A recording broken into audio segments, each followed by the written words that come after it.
In this video, we're going to look at ITB syndrome. We're going to specifically look at how does the IT band function when you run or walk, what actually causes IT band syndrome and what happens when you get the injury. Then we'll look at what the typical symptoms are. So how can you actually tell if you've got ITB syndrome? And then also, what's the length of recovery time? So how long can you expect it to take for this to heal? And then lastly, we'll look at what treatments can be useful. And we're only going to look at conservative treatments. So treatments where you don't have injections or you don't have surgery. And we'll include things like massage, medications you can perhaps take, exercises, ITB bands, all of those things that you can use or that you may see on the internet. I'll take a look at what the research says, whether they're useful or not. So for those of you who don't know me, my name is Maryke. I'm one of the physiotherapists from sportsinjuryphysio.com, where you can get online physiotherapy assessment as well as treatment for your injuries. So have a look at the description of this video if you want a link to our website. What is the IT band and what is it that actually becomes painful when you injure it? So the IT band is a thick fibrous band of fascia that runs down the side of your leg. Now fascia is that sinewy stuff you find in meat, the stuff you try to chew but you can't really chew it. It's made mostly out of collagen and it can't stretch, or it has very little stretch to it. Now I know you may have been told to do ITB stretches and you may even have found them useful, and that's the truth. It is a useful treatment, but it's not actually the IT band that you're stretching. You're stretching the things that attach, the muscles that attach onto it. The IT band, to function properly, and we'll get onto what its main function is in a minute, it has to be inflexible. It has to not really stretch or give. Now, the muscles that attaches onto the IT band, they can be stretched, and they can cause the IT band to feel tighter than what it should when they contract too much or become tight themselves. The muscles that attach onto it, your glutes, especially your glute max and your glute med, your tensor fasciae latae, which is the TFL, it's just at the front, kind of there, glutes there. Then also your lateral quad. And I've even seen some anatomy studies that show some of the lateral hamstrings can attach onto it as well. Now, the band itself attaches to the top of what people call the hip bone, but it's actually the top of the pelvis. And it runs right along the side and attaches to the side of the knee. And then it comes kind of a little bit round the knee and also onto the kneecap. Now underneath the area in the leg, let me see if I can show you, that you feel most of the IT band pain is usually in this area, quite low down where it crosses the side of the knee. Now in that area, it's really close to the bones, and to protect the IT band in that area, you've got a fat pad underneath it, or fatty tissue, and you've got a bursa. Now, a bursa is a fluid-filled sac, and you get them everywhere in the body where you've got tendons or things close to bone, and the idea is that it reduces friction. But both the bursa as well as the fatty tissue has quite a lot of nerve endings in it. So when that becomes irritated and inflamed, that can cause quite a lot of pain. Let's get on to the function of the IT band. Now, remember I said that the IT band is made up of really inflexible fascia. And I want you to think of it kind of like the material of a safety belt. And that's also how the IT band functions. It acts as a safety belt when you run or walk. So imagine this is your pelvis, this is your leg. Now the IT band comes around the outside. I'll demonstrate this in a minute. When you give a step with the leg, the muscles that attaches onto the IT band contracts, and it keeps your pelvis nice and level as you're walking. If these muscles aren't pulling tight enough on the IT band, then you can get the pelvis to drop. Also, it stops the knee from turning in too much because of where it attaches to the side of the knee. But again, if the muscles aren't doing their job properly, it can cause it all to move in too much. So the IT band is quite important for stability. Interesting research has shown that when they look at people who has had below knee amputations versus above knee amputations, the guys who have had above knee amputations can put all the work into strengthening their glutes to try and stop their pelvis from dropping. but it just doesn't really work 100%. And that's because if your leg is cut off above the knee, you also cut the IT band. So you lose that safety belt system. So it has a very important function there. So what actually happens in the tissue when you injure your IT band and get IT band syndrome? Now, in the old days, it was called IT band friction syndrome, because we used to think that it was when the IT band flips over the side of the knee, over the bone, that it gets irritated and then it causes inflammation. But then later studies have shown that no, actually those early studies were flawed because they dissected too many things away from the bone, which made it show that the band could flick. Actually, the band is really solidly attached to the bones, so it can't flick. It's now thought that it's actually just an increased compression above the norm, because it's not the norm for the it's normal for the IT band to actually compress against the bones there, and that's why it's got the fat pad and the bursa in there to help and stop it from overcompression. But it's like when the muscles that I spoke about earlier doesn't do their job properly, or other factors which we'll come to in a bit, causes the pressure or the compression to be too much, that the stuff can get injured. Now, interestingly enough, in the majority of cases, when they scan the leg, they don't see the IT band itself being inflamed and painful. They actually see that it's the fat pad or the bursa that's got inflammation going on in it. So it's more often than not the structures underneath the IT band that gets upset with life rather than the IT band itself. Now, what causes this extra compression? We already spoke about the muscles that can be weak. So if your glutes are weak, you can get that the pelvis drops excessively with every step, which tightens the IT band, and that can then cause your increased compression. At the same time, weak glutes can also cause your knee to turn in more, which will also tighten it up because the band attaches to the bottom of, or the side of the knee. And then in the same kind of principle, if you overpronate, so your foot turns in excessively while you run, that will also cause the leg to turn in and the IT band to tighten up. Then other things that can cause a similar effect is if you run on a camber. So if you're running on a camber and your one leg is higher than the other leg, and actually my boyfriend gave himself IT band syndrome in this way, that he just always ran on the same side of the road when he was training for a marathon. Now, can you see that this leg will put your pelvis in that kind of position, and it will cause the IT band on this side to be a bit tighter. So if you can, mix up what side of the road you run on or the terrain you run on. He managed to fix it really easily by just doing half the run on the one side and half the run on the other side of the camber. And also with that in mind, if your one leg is naturally longer than the other leg, it might predispose you to this. That's something that the podiatrist can help you with. They can sort out your shoes that your leg length actually corrects. What am I leaving out? Let me see. Oh yes, then there's also the thing where people say, oh, the IT band is really tight. That's what the issue is, stretch it. It's not the IT band that gets tight, it feels tight because the muscles that attaches onto it gets tight or overly tight. So yep, working on them and getting them to be flexible enough is important because that can help reduce the strain there.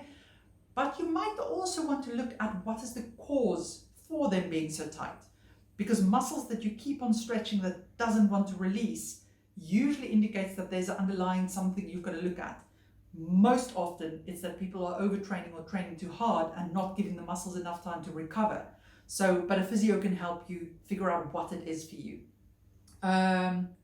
What else? Downhill running. That's another one that can cause this, is if you suddenly do a lot of downhill running, or you do an exhaustive run where you're really tired by the end of it and you've got a long continuous downhill. What happens on downhills is that we end up going plonk, plonk, plonk when we're tired. So you increase the amount of drop you get in your pelvis or the impact forces on the leg. And that can cause that to overstrain. So it may be a once-off thing that you did, or you've been increasing your hill running too much or too quickly, and the body's just not gotten used to it. On that note, your running style can also contribute to this. Now, running style is not the first thing we ever fix. because what we've definitely seen through the research is that there is no perfect running style. But if your symptoms persists and you've done all the other things you should be doing to correct it, then running style is something that can be useful to look at. And I talk about that a bit more under treatments. Then we get to how can you actually tell if you have ITB syndrome. Now, the first thing you've got to check is your pain in the correct place? The pain you get when you have IT band syndrome is very much on the side of the leg. So it's in this area, quite low down to the side of the knee. It can be a little bit higher in this area as well, and it can come a little bit around there. But it won't be behind the knee, it won't be in front of the knee, it's very much in this area. Now, it can be confused with the pain of a lateral meniscus, so it is worth that you get this checked out by a physio to help you diagnose it correctly. Usually, especially when it starts, it's only painful when you run, and often it's not immediately into the run. It's often only if you've done a few kilometers on it and you got to that threshold where the IT band is saying, oh mate, no, I'm not strong enough for this at the moment, you need to sort me out. But then if you allow it to become really sensitive and you ignore it for a while, it can actually escalate that you end up having pain when walking, sometimes even just pain sitting down, but that's not very common. Coming down hills or downstairs is often much worse than going up. You'll feel the pain, or you can find a tender spot when you look to press on it. And that's important because if you can't find something that's painful to press on in that area, it's likely a sign that the pain is either being referred or it's actually inside the joint, which makes us think more towards a meniscus injury. But yes, you can usually palpate it. And there's a test that we also do in the clinic where we'll compress that area and then take the leg through flexion extension and see if it hurts. And that's quite a sensitive test for it. It's called Nobel's test, that one. And why do we bend and straighten the knee? Because it's only at 30 degrees of knee flexion that the IT band compresses most against that bone. And that's often the part of your gait pattern of how your leg moves that you'll find there's a certain part in that running stride where you get most of your pain. And it's often in that 30-degree angle. It's also important to remember that for your exercises, because especially during the initial stages, it's often best to avoid positions that takes the leg through that range of motion where it's most compressed, because otherwise you just end up irritating it more. Good, what else? So IT band syndrome, I think I've covered most of it. The last thing is that you may see a little bit of puffiness on the side of the leg, but it's not present in everyone. It's just in severe cases or in people who don't have a lot of fat covering that area. So you'll see the puffiness more. Recovery times from ITB syndrome or IT band syndrome depends very much on how quickly you seek advice and stop the activities that aggravate it. If you continue to run through it, everything becomes more irritated and it takes longer for it to calm down. So the shortest period of time that you can expect it to heal in and for you to get back to your running is about 6 weeks. Usually between 6 and 12 weeks sorts it for most people. And then in some cases, it can take longer than 12 weeks, but it's not very common for it to take that long. Looking at treatments for IT band syndrome, there's quite a few different things, and some of them are more useful than others. But I'm going to discuss all the things you can try because every person's case of IT band syndrome is slightly different. And what I find with patients is usually you need to use a combination of it all to get the best result. Now, the first thing that everybody has to apply is relative rest. Relative rest is different from complete rest in that you don't just do nothing, because actually the research has shown that doing nothing is great for calming pain down, but you don't really have to be that severe with doing nothing because then you also lose a lot of strength. And as long as you do relative rest, where you just remove the really aggravating activities, the tissue can calm down and you can go again. Now, why does it work when you just take the most aggravating things out? It's because whenever you have an injury, and this is dependent on the severity of the injury and what type of injury this is, this advice, But whenever you have an injury, the tissue loses some of its strength and its capacity to cope with loads. So whenever we give a step, we load the IT band. Now, if it's really irritated with life, then its capacity to deal with load may be very low, so it may not be able to handle running. But for some people, it's just slightly irritated and it's got a good capacity and strength left, and it can actually allow you to run a bit, as long as you don't take it above a certain level, or as long as you avoid heavy downhills or very long runs. So relative rest means that you've got to really figure out what's best for your case. It also goes hand in hand with the sensitivity of the tissue, because sometimes the tissue can be strong, but it's just really super sensitive and it gets triggered really easy with certain activities. So it's just about figuring out what is the perfect thing that you can do that doesn't make it hurt more in the 24 hours after you've done it, but allows you to stay active. Now, common things that people can try when they can't run is that they cross train. Be careful, because one tends to think with IT band syndrome, I'll try some cycling. But cycling actually takes your knee repetitively through that 30-degree range where the ITB compresses most. And for some people with ITB syndrome, that can be really irritating. So you're often better off doing things like swimming with a pool noodle between your legs or pool boy between your legs. Sometimes, bizarrely enough, patients find that although they can't jog slowly because a slow jog kills them, they can actually do sprints up stairs as long as they don't run down it. And the reason for this is when you sprint upstairs, people tend to have much better form. So their pelvis don't drop as much, their feet are really quick, so there's not a lot of impact going through, and the knee stays well in a line. So the IT band doesn't get irritated because it doesn't get taken into the position of most compression. So that's something you can test. If yours is just mildly irritated and it doesn't like slow jogging, you can always check if you can get away with a HIIT session where you just do uphill or upstairs sprints, but then you take care coming down. However, if you're going to test it, just do a little bit of it first and see how it reacts, because it's often the 24-hour response you want to look at to know whether it's really helped it or not, or really okay for it or not.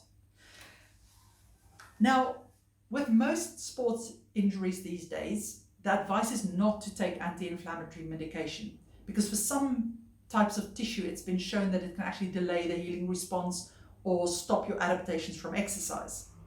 But remember that we've said in what is it that becomes painful, that it's most often the fat pad and the bursa that becomes inflamed and painful.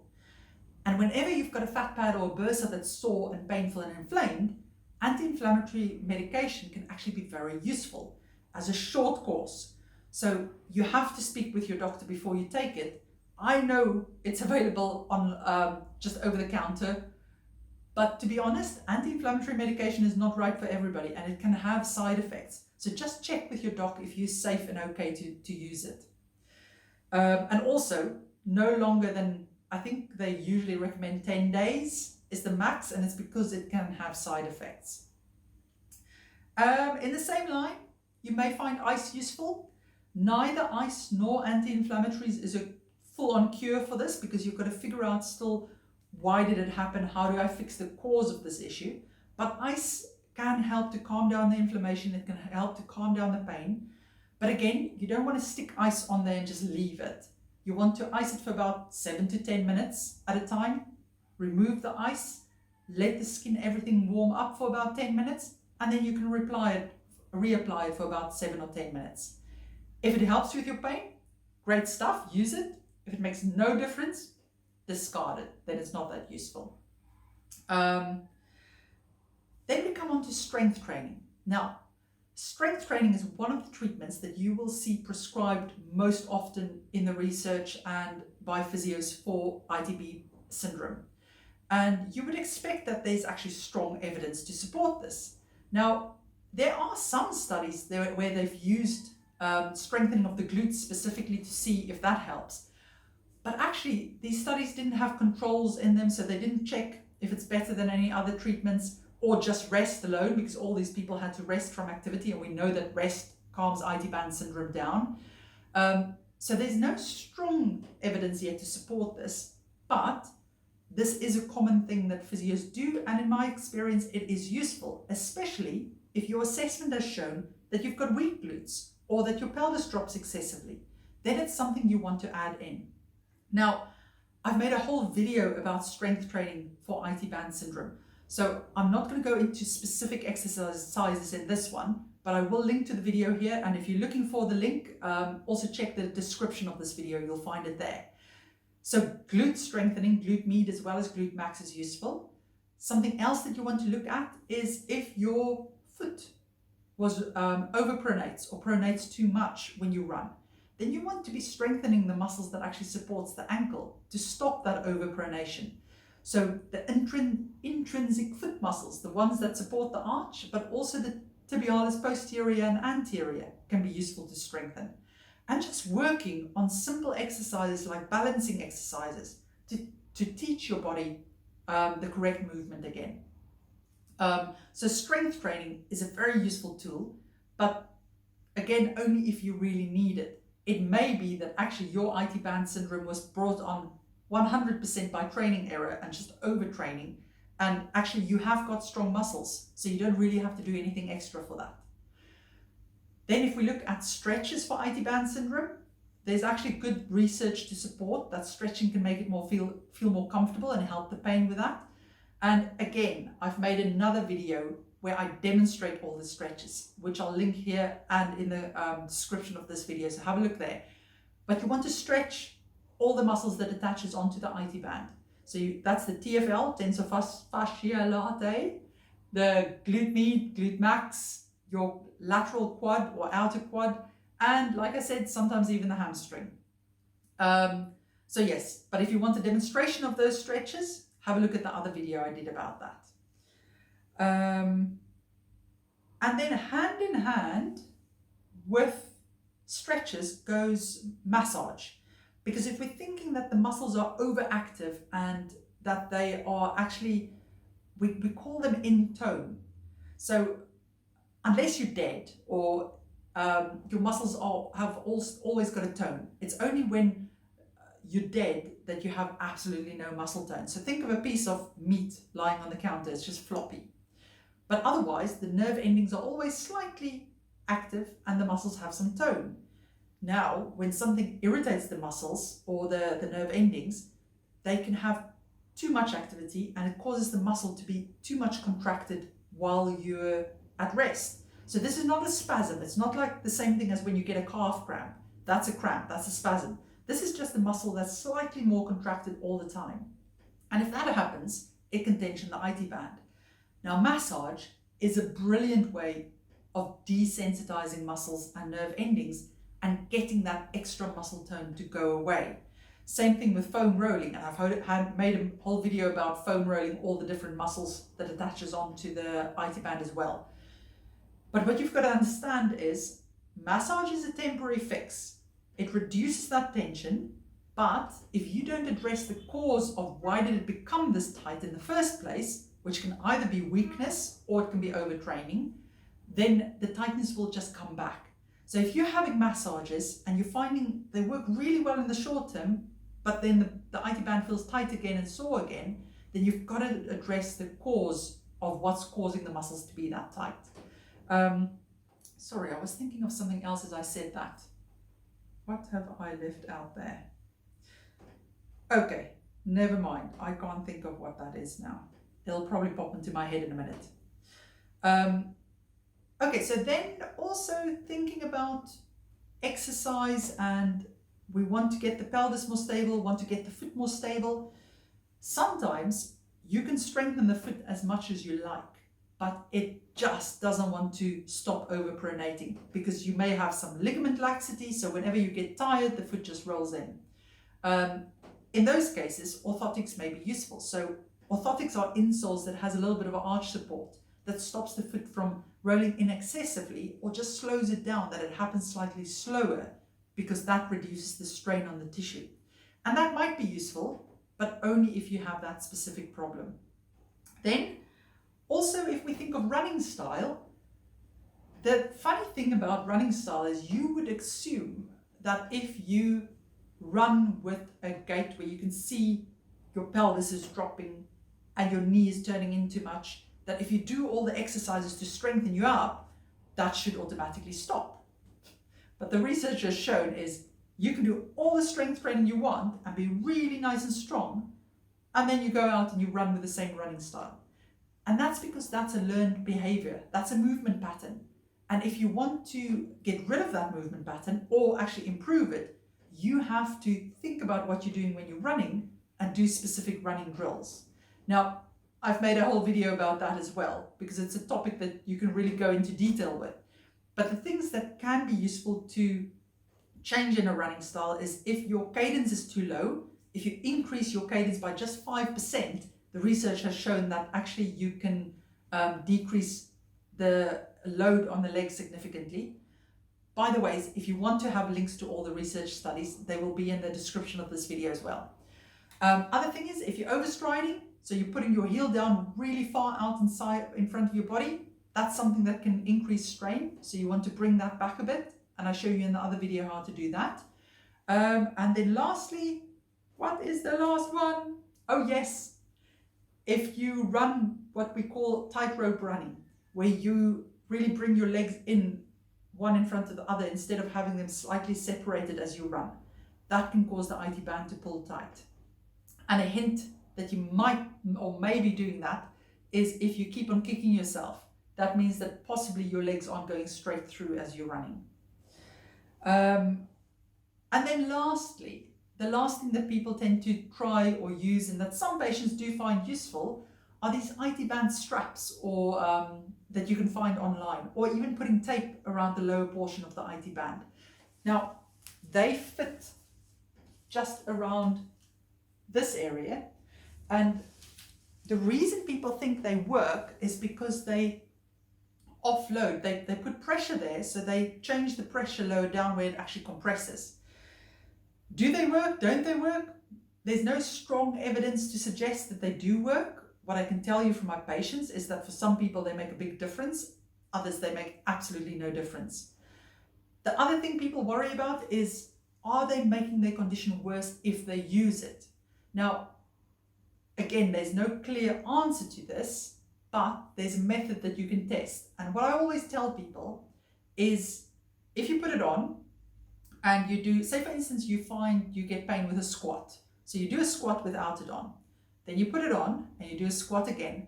It's got to reduce your pain with at least 50% for it to be a useful thing to use. If it has no effect on the pain you feel in that squat, then I wouldn't use it. Or the same thing with running. You observe how you feel when you run without it. Make a note of that because you won't remember tomorrow. And then the next time you go for a run, you put it on and you see how it feels. Just don't do a very long run, because if it's uncomfortable and you run a very long period in it, take it off rather, otherwise you'll really annoy it. Now, if you can run with it with less pain, then check the 24-hour response. If it doesn't cause an increase in your pain after your run or the next day, then actually it was okay to run with the strap on. However, if it was okay to run with it on, and then you had quite an increase in your discomfort either later that day or the next day with normal activities, then it likely means that actually, regardless of how it felt while you were running, it's not a good idea to run with it on. And then in that case, I wouldn't use it. Excellent. So let me know if you've got any questions, and remember to look out for, go to the description of this video if you want a link to demonstration of foam rolling, as well as the stretches and the strength training for IT band syndrome, as well as some running style tips. And if you need more help with an injury, you're welcome to consult one of the physios at sportsinjuryphysio.com. Take care.